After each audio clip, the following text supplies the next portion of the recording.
SmackDown for 1825, the go-home show to WrestleMania 41.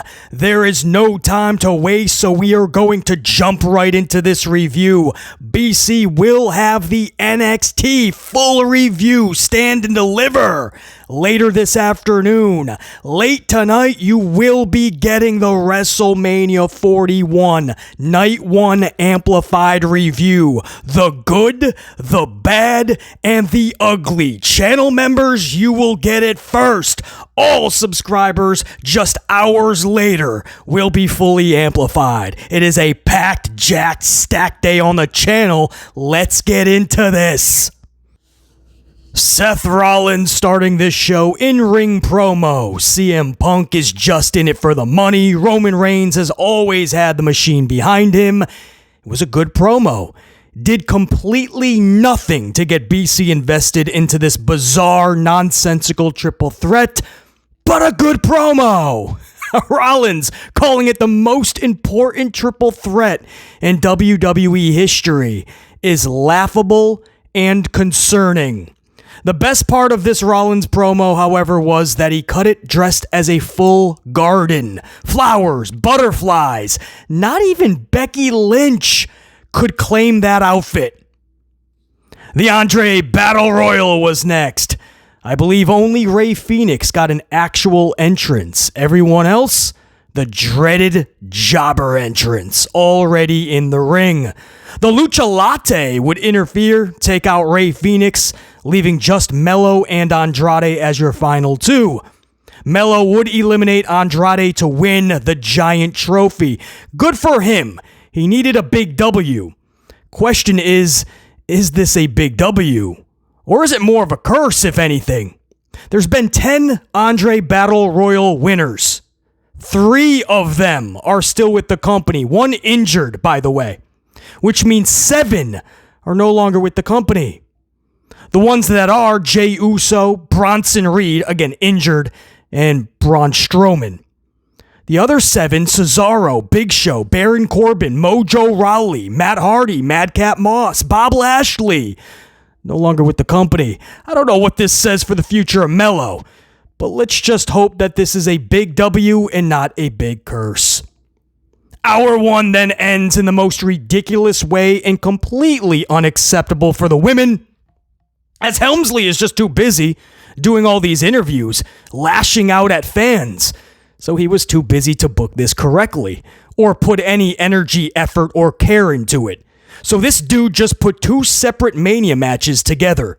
He had Rhea, Io, Bianca, Naomi, and Jade all out there in the same segment. Some words were said, and then Io dives over the top turnbuckle onto everyone down below. And that's it. That's your final Naomi, Jade, Cargill. That's your final build to that match, and that is your final build to the Triple Threat Championship match for the ladies. Now, the ladies, for Io, Bianca, and Rhea, that's been a mess from the jump. That whole build, and I will use that in air quotes, that has been an absolute train wreck from the start. There was no chance on getting that back. But Jade and Bianca has done pretty damn well. With what they were given, they turned it up to 10. Or at least Naomi definitely did. So for Hunter to put this much lack of effort in, whether you're collecting a Hall of Fame speech or not, you cannot put 2 separate match feuds together just because you're lazy. This was bad, man. Real bad. And then we start hour number 2. It is the Street Profits versus Motor City for the tag titles. I couldn't care less about this match, so I went outside for 10 minutes, played in traffic. Couldn't get hit by any cars, so I came back in just in time to see DIY interfere. Exhilarating television. I couldn't tell you who got DQ'd. Was the match completely called off? And I didn't even care to find out for you guys. So that's what you get. So many of these talents, it's just so sad to see them not on Mania itself. And especially when you're champions like Street Profits. But you have to go on to you don't even get the the first match of Mania. You don't even get on the kickoff show. You're on the night before Mania.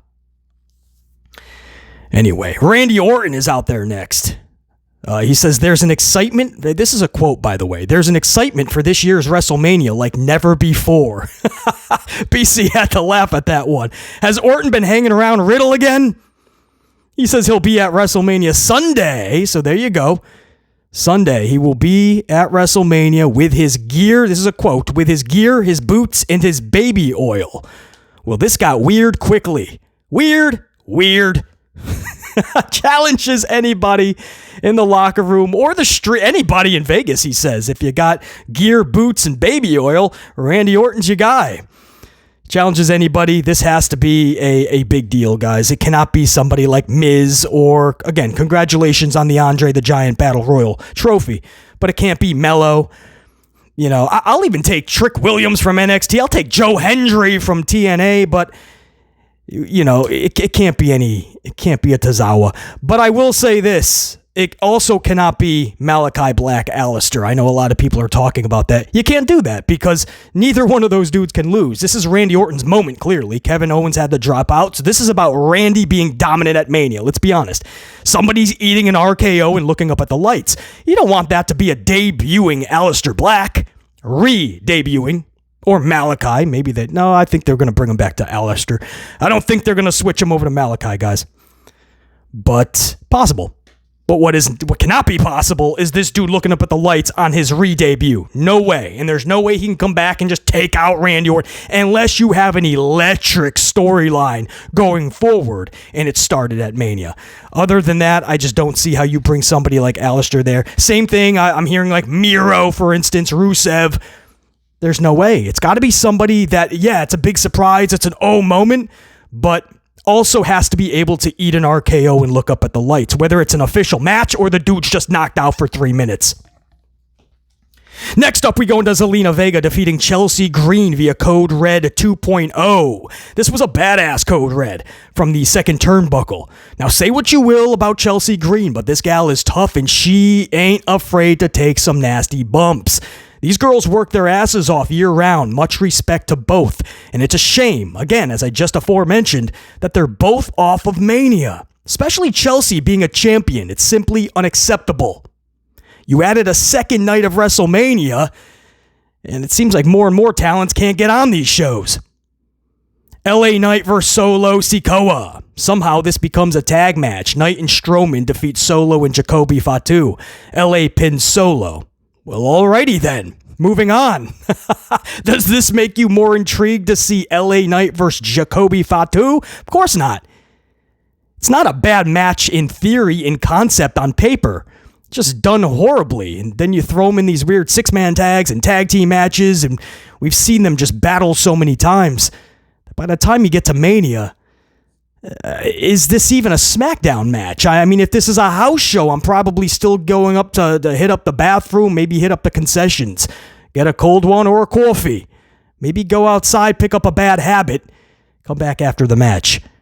I don't know. Knight versus Fatu. This did nothing, but I think that's the theme of SmackDown last night. None of this, as been the case for the entire WrestleMania season, did anything to truly get us excited for what's to come. And I think that's why the ratings are showing you that. Nobody is like, oh, must-see TV, gotta tune in next week. And it's because of shit like this. Next up, Rey Mysterio, Rey Fenix, and Dragon Lee. It was funny. In the Andre the Giant Battle Royal, Joe Tess actually mixed up Phoenix and Dragon Lee. Wade Barrett had to correct him. That is, in fact, Dragon Lee, Joe. So, I mean, we're just getting more and more masked crusaders into the WWE. They're all good. Dragon Lee would be the odd man out, right? Rey Mysterio's the legend. Rey Fenix is the big star on the horizon. I think Dragon Lee kind of gets lost in the shuffle here. But anyway, these three defeat American-made Phoenix for the pinfall and the W. So I think the big headline here is Ray. It looked like he was injured early on. I don't have confirmation as of this recording, so I can't speak too much more on it. It could just be a whole lot of nothing. Maybe that was the plan. But it looked like he was injured early because the dude never came back. And it looked like Phoenix and Dragon Lee was a little rattled after that. So, anyway, this was a wrestling match for the sake of wrestling on a wrestling show. Cool. In regards to WrestleMania, this did nothing. And then we go into the end of the night. Cody Rhodes, John Cena, they ran one another into the ground with every dig, diss, verbal cheap shot, and shit talking imaginable. It was pretty good stuff. There were some mentions of, just the forbidden things to talk about that makes the crowd go, ooh. They just kind of laid into each other with all of that stuff. Not bad. Kind of like what Rollins did at the beginning of the show. So, yeah, it was good stuff. I mean, it's at the point where you can't just rest on that, though, because John Cena's been absent for most of this Mania season. He popped up a couple of times to have these back and forth promos, and he ate a couple of crossroads. This was no different, guys. It was an underwhelming ending to the show with Cody just hitting Cena with a crossroads. That was it. But we already saw that, right? When they were on the tour outside the States. So, I mean, we literally just saw the same thing. They just said some more, low-hanging fruit words to one another. I don't want to just rest on that for either poor, lazy booking or absent superstars, right? Absent wrestlers. They're not available half the build. So when they are there, you just go really like low blows verbally. I hope that makes sense. Like, we can't just rest on the promos. Promos are so important, but you can't just call out everything that the IWC knows about, or we're going to give you got to actually get creative, and the story has to take precedent. Hopefully that makes sense, man. The bigger issue here is that Cody, or the big issue for the E in totality with this whole situation, is that Cody was getting booed pretty heavily from this crowd. He was getting booed heavily, man. But then they started chanting for Cody, doing that stupid sing-along, Cody Rhodes. So John Cena's like, this is who you're fighting with? They don't even know what they want. And that's because Hunter Hearst Helmsley is training them to be absolutely trained shill seals. Clap at anything and everything. All of these babyface multi-person matchups. What do you think they're doing, man? Look at the start of the show. They were chanting Rollins, then they chanted CM Punk, then they chanted OTC, all within 30 seconds. They don't know what they're cheering for anymore. He's just throwing a bunch of baby faces. There's no diabolical heels. There's no heels, period. Flip it to the ladies. Rhea and Bianca and Io, all faces. They don't know what they're dividing their own audience with faces. Heels are afterthoughts by that point. Nobody's even thinking about heels. They'll cheer Cena, then 10 seconds later, the ADD will kick in, and they'll start chanting for Cody, and then they'll be like, what are we doing? Short circuit, let's go back to Cena. But basically, they're having a good time, man. They spent $10,000 a ticket. Let them just yell, basically. Yeah, that's the problem, man. Everyone just wants to show up and participate. Everybody just wants to sing for 20 minutes and yeet for 25 minutes, cheer for everybody in the match, because, hey, they're all baby faces anyway. Who cares if anybody is truly being elevated, if anybody is truly becoming larger than life, or are they just becoming average because everybody is booked so damn mid? Forget that. As long as we're making noise and hijacking the shows, these fans today don't even care about the promos. They'll rather sing over the promos. They'll be the stars of the show. Hunter Helmsley is creating this environment where the fans can pretty much just